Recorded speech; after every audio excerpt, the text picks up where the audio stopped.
Sir आज हम पढ़ने जा रहे हैं फंक्शनल ग्रुप का दूसरा वाला पार्ट है ये फंक्शनल, ठीक है ना, उसके टेस्ट का कि फंक्शनल ग्रुप जो उनसे हैं वो उनके टेस्ट जो उनसे हैं टेस्ट ऑफ फंक्शनल ग्रुप, ठीक है ना, टेस्ट फॉर फंक्शनल ग्रुप का उसका दूसरा पार्ट है। दूसरे पार्ट में सबसे पहला है जी test for carboxyl group. Carboxyl group एक एसिड है, कार्बोक्सिलिक एसिड का फंक्शनल ग्रुप, जिसमें आपको पता है मैंने बताया था कि यहाँ पर ओ आ रहा है।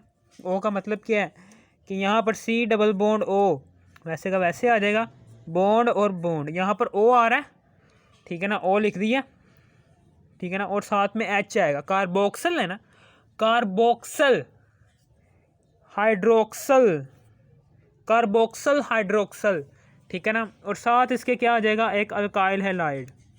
ये है इसका फंक्शनल, ये है इसका जनरल फार्मूला, ये क्या है इसका जनरल फार्मूला। और इससे जब हम आर मिटा देते हैं तो ये क्या हो जाता है, इसका फंक्शनल ग्रुप है, ये इसका फंक्शनल ग्रुप है। और जैसे ही हम इसके साथ आर लगा देते हैं तो ये क्या हो जाता है, इसका जनरल फार्मूला, ठीक है। और फिर उसके बाद ये एक इसे हम कार्बोक्सिलिक एसिड कहते हैं, कार्बोक्सिलिक एसिड कहते हैं। और एसिड की क्वालिटी होती है कि लिटमस पेपर को क्या करता है, ये रेड कर देता है, ये भी बात याद रखनी है। अब उसके बाद क्या है कि शेक अ पिंच, यानी कि एक चुटकी shake a pinch of the given organic compound with water, ठीक है ना, यानी कि आपने हिलानी है, शेक अ पिंच एक चुटकी हिलानी है of the given organic compound, एक और ऑर्गेनिक कंपाउंड आपको दिया जाएगा, उसकी एक चुटकी को पानी के साथ शेक करना है, पानी के साथ शेक करना है। और फिर उसके बाद ड्रॉप डालने हैं, कौन से, ब्लू लिटमस सॉल्यूशन के। ब्लू लिटमस सॉल्यूशन कौन सा सॉल्यूशन होता है, ऐसा सॉल्यूशन कि जिसमें बेस की वजह से जो सॉल्यूशन ब्लू रहता है, जिन सा लिटमस सॉल्यूशन होता है ना, लिटमस सॉल्यूशन ये नेचुरली तौर पर पर्पल कलर का होता है। ये लिटमस सॉल्यूशन जो सा होता है, लिटमस सॉल्यूशन ये नेचर में पर्पल कलर का होता है, और ठीक है ना, इसका कलर जो सा होता है पर्पल कलर का होता है। अब जैसे ही हम इस पर्पल कलर में बेस डाल देंगे, क्या डाल देंगे, बेस, तो इसका कलर जो सा पर्पल से क्या हो जाएगा, पर्पल से ब्लू हो जाएगा इसका कलर। अब हम इसे कहेंगे ब्लू लिटमस सॉल्यूशन। क्या हम कहेंगे, पहले था नेचर में एग्जिस्ट कर रहा था पर्पल कलर में, और जैसे हमने बेस डाली इसमें, बेस जो सा इसकी क्वालिटी होती है कि ये जो सा लिटमस पेपर को क्या कर देता है, ये ब्लू कर देता है, सब्ज कर देता है। ब्लू लिटमस पेपर ये लिटमस पेपर को क्या करता है, ब्लू कर देता है, ब्लू नीला कर देता है, ठीक है ना। अब इसे हम कहेंगे, इस पर्पल लिटमस सॉल्यूशन को कहेंगे अब हम ब्लू लिटमस सॉल्यूशन। अब हम इस ब्लू लिटमस सॉल्यूशन के एक या दो ड्रॉप्स जो उनसे हैं वो इस ऑर्गेनिक कंपाउंड वाले पानी में डाल देने हैं। और फिर उसके बाद क्या होगा कि ये पानी में जैसे हम डालेंगे तो ये ऑर्गेनिक कंपाउंड अगर कार्बोक्सिल एसिड होगा ना, कार्बोक्सिल एसिड है तो एसिड की खासियत मैंने बताई थी, लिटमस पेपर को क्या कर देता है, सुरख कर देता है। तो ये कार्बोक्सिलिक एसिड जो सा होगा, ये कार्बोक्सिलिक एसिड ग्रुप से ताल्लुक़ रखने वाला जो सा ये ऑर्गेनिक कंपाउंड होगा, वो क्या करेगा, इस लिटमस सॉल्यूशन को रेड सुर्ख कर देगा, ब्लू लिटमस सॉल्यूशन को क्या कर देगा, रेड कर देगा, ठीक है ना। हमने ब्लू ही क्यों डाला है, हम यहाँ पर जर्मनी कह रहा हूँ, पर्पल भी तो डाल सकते थे, ठीक है ना, पर्पल भी तो डायरेक्ट डाल सकते थे, हमने बेस डालकर ही, क्यों हमने इस लिटमस सॉल्यूशन को बेस डालकर ही ब्लू किया, और ब्लू करने के बाद फिर हमने इसमें ऑर्गेनिक कंपाउंड, फिर हमने इसको पानी में डाला जिसमें ऑर्गेनिक कंपाउंड मौजूद है ऑलरेडी, जो कि कार्बोक्सिल एसिड से ताल्लुक़ रखता है। हमेशा मेरी बात याद रखना, हमने ब्लू क्यों लिया है, क्योंकि जब हम ये पर्पल कलर ले लेते हैं ना तो फिर ये रेड कलर ना आता फिर, ठीक है ना। ये हमेशा याद रखना कि जो सा एसिड होता है वो ब्लू लिटमस सॉल्यूशन को रेड में तब्दील करता है, और जो सा बेस होता है वो रेड लिटमस सॉल्यूशन को ब्लू लिटमस सॉल्यूशन में कन्वर्ट करता है। अब चूंकि यहाँ पर लिटमस सॉल्यूशन ऑलरेडी नेचर में पर्पल कलर में मौजूद है, इसलिए हमने ब्लू जैसे ही इसमें बेस डालेंगे और ये ब्लू हो जाएगा। अब ब्लू हमने कर लिया, फिर उसके बाद फिर 1 से 2 बूंदें जोन सी इस पानी वाले ऑर्गेनिक कंपाउंड में डालेंगे। अगर ये ऑर्गेनिक कंपाउंड का फंक्शनल ग्रुप कार्बोक्सिल एसिड से ताल्लुक़ रखता होगा तो फिर ये जोन सा ऑर्गेनिक कंपाउंड है ये इसको रेड कलर में टर्न कर देगा, क्योंकि ये इसकी खासियत है ब्लू को रेड कर देना एसिड की, कार्बोक्सिलिक एसिड। ठीक है ना, ये मैंने नीचे इसका फंक्शनल ग्रुप में लिख दिया है। ओके, ये हमारा क्लियर हो गया है। अब उसके बाद हम बात करते हैं इसकी सोडियम बाइकार्बोनेट सॉल्यूशन टेस्ट की, कि इसमें क्या करते हैं हम, take about 2 centimetre cube of 5%। इसमें हम क्या डालते हैं, इसमें हम 2 सेंटीमीटर क्यूब यानी कि वॉल्यूम डालते हैं किसका, 5% सोडियम बाइकार्बोनेट। 5% सोडियम बाइकार्बोनेट का क्या मतलब है कि इसमें सिर्फ और सिर्फ 5% ही सोडियम बाइकार्बोनेट है। ठीक है, और बाकी जो सा है 95% क्या है, सॉल्वेंट है। ठीक है ना, 5% यानी कि इसमें 5 ग्राम जो सा है वो सोडियम बाइकार्बोनेट है और बाकी सॉल्वेंट है। Take about 2 centimetre cube of 5% sodium bicarbonate, यानी कि 5% सोडियम बाइकार्बोनेट का आपने 2 सेंटीमीटर क्यूब वॉल्यूम रखने वाला सॉल्यूशन लेना है। ठीक है ना, आपको मैंने बता दी 5% सोडियम बाइकार्बोनेट क्या होता है, कि जिसमें 5% सोडियम बाइकार्बोनेट हल हुआ हो 95% सॉल्वेंट में। सॉल्वेंट पानी यानी कि सॉल्वेंट जिसकी मिकदार सॉल्यूशन में ज़्यादा होती है और सॉल्यूट जिसकी मिकदार सॉल्यूशन में कम होती है। 5% सोडियम बाइकार्बोनेट 95% ऑफ सॉल्वेंट में हल हुआ हो, हमने वो वाला सॉल्यूशन तैयार करना है और उस सॉल्यूशन का 2 सेंटीमीटर क्यूब हमने लेना है।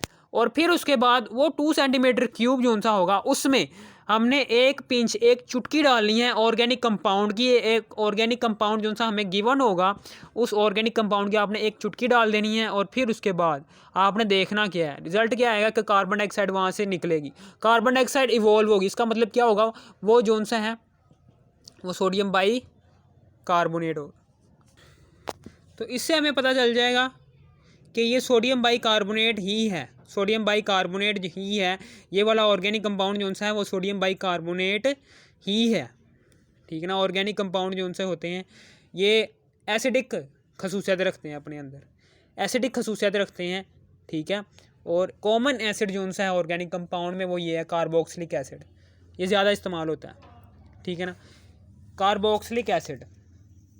ओके, समझ आ गई आपको। ये था हमारा रिज़ल्ट, क्या निकलेगा, कार्बन डाइऑक्साइड गैस इवॉल्व होना शुरू हो जाएगी जब हम 5% सोडियम बाइकार्बोनेट के सॉल्यूशन 2 सेंटीमीटर क्यूब सॉल्यूशन में 1 से 2 कतरे चुटकी डालते हैं किसकी, ऑर्गेनिक कंपाउंड की, जो कि गिवन होगा।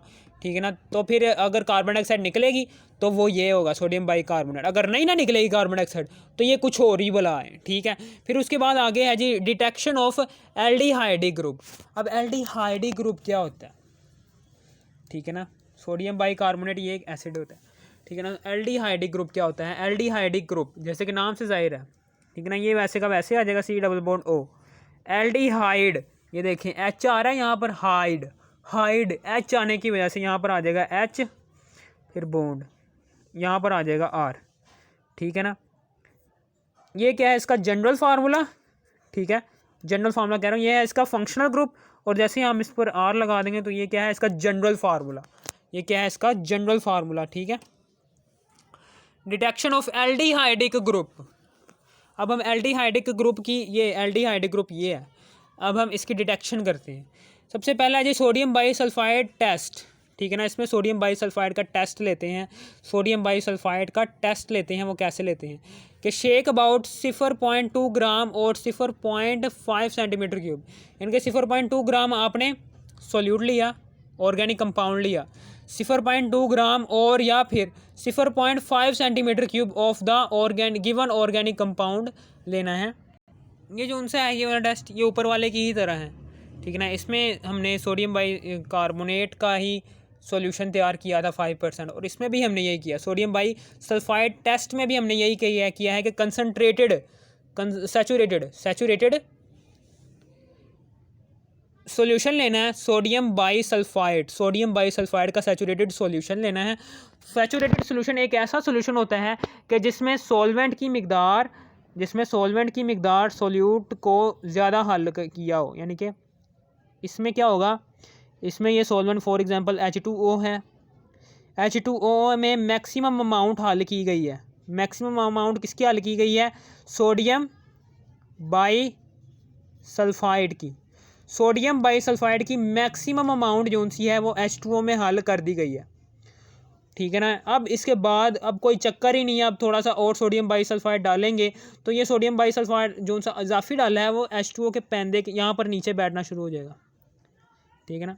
जो सी इससे पहले वाली हालत थी, ठीक है ना, ये जब जब जब हमने ये डाला था उससे पहले वाली जो सी हालत थी हम उसको कहेंगे ये क्या है, मैक्सिमम अमाउंट ऑफ सोल्यूट इस H2O में हल है, इसलिए हम इसे कहेंगे सैचुरेटेड सॉल्यूशन ऑफ सोडियम बाईसल्फाइड, ठीक है ना। समझ आ गई? यही है, हमने पीछे पढ़ा 9th क्लास में, ठीक है ना। डायनामिक इक्विलिब्रियम की हालत में होता है ये सैचुरेटेड सॉल्यूशन। फिर उसके बाद क्या होता है कि 1 to 2 सेंटीमीटर क्यूब, क्या कौन सा लेना है सॉल्यूशन हमने, सैचुरेटेड सॉल्यूशन ऑफ सोडियम बाईसल्फाइड, ठीक है ना, 1 to 2 सेंटीमीटर क्यूब। अब फिर उसके बाद क्या करना है, इसमें 0.2 ग्राम या फिर 0.2 ग्राम मैस है इसका, या फिर 0.5 सेंटीमीटर क्यूब वॉल्यूम, ठीक है ना, वॉल्यूम किसका, ऑर्गेनिक कंपाउंड जो आपको गिवन हो दिया होगा, जो सा आपको गिवन ऑर्गेनिक कंपाउंड उस बंदे ने दिया है लैब के अंदर, उस ऑर्गेनिक कंपाउंड का 0.2 ग्राम या फिर 0.5 सेंटीमीटर क्यूब जो सा है वो इस 1 to 2 centimetre cube saturated solution of sodium bisulphide में ऐड कर देना है।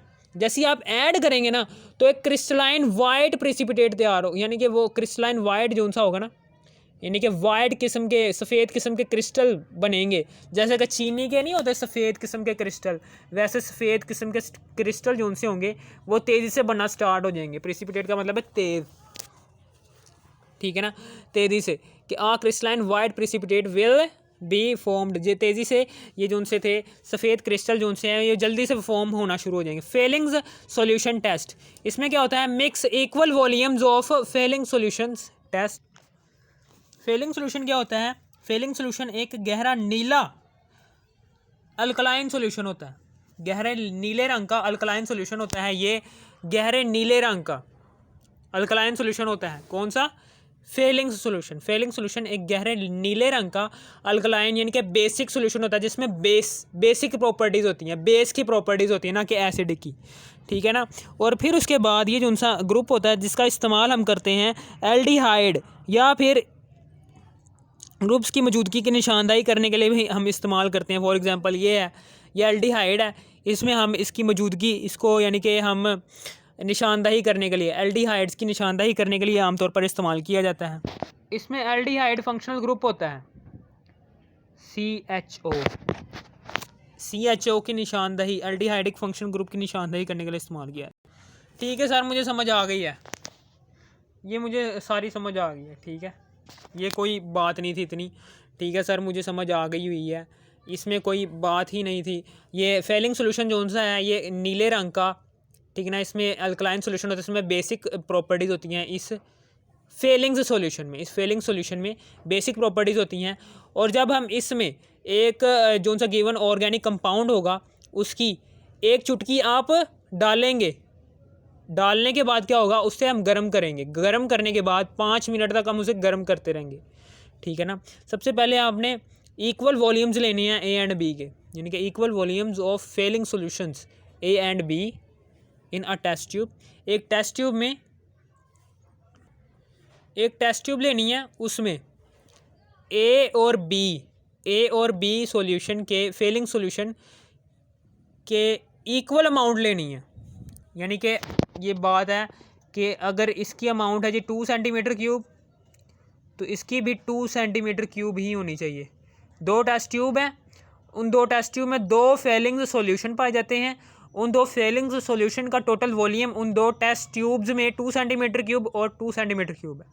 इनको दोनों टेस्ट ट्यूब्स को एक टेस्ट ट्यूब में, एक दूसरी टेस्ट ट्यूब में, एक फिक्स्ड टेस्ट ट्यूब में डाल लेना, 2 और 2 4 सेंटीमीटर क्यूब जो सा वॉल्यूम रखने वाला सॉल्यूशन होगा फेलिंग सॉल्यूशन, उसको हमने एक ही टेस्ट ट्यूब में भर लेना है और फिर उसके बाद एक चुटकी डाल देनी है ऑर्गेनिक कंपाउंड की। ऑर्गेनिक कंपाउंड की जैसे हम एक चुटकी डाल देंगे तो फिर क्या होगा कि इसको हम बॉयल करेंगे, 5 मिनट तक बॉयल करते रहेंगे। ठीक है, आप ऐसे भी कर सकते हैं कि एक ही टेस्ट ट्यूब में 4 सेंटीमीटर क्यूब ऐसे नहीं डालना, ठीक है ना, आप वैसे भी एक ही टेस्ट ट्यूब में डायरेक्ट भी एक टेस्ट ट्यूब में 4 सेंटीमीटर क्यूब ले सकते हैं। ठीक है, समझ आ गई आपको। अब फिर उसके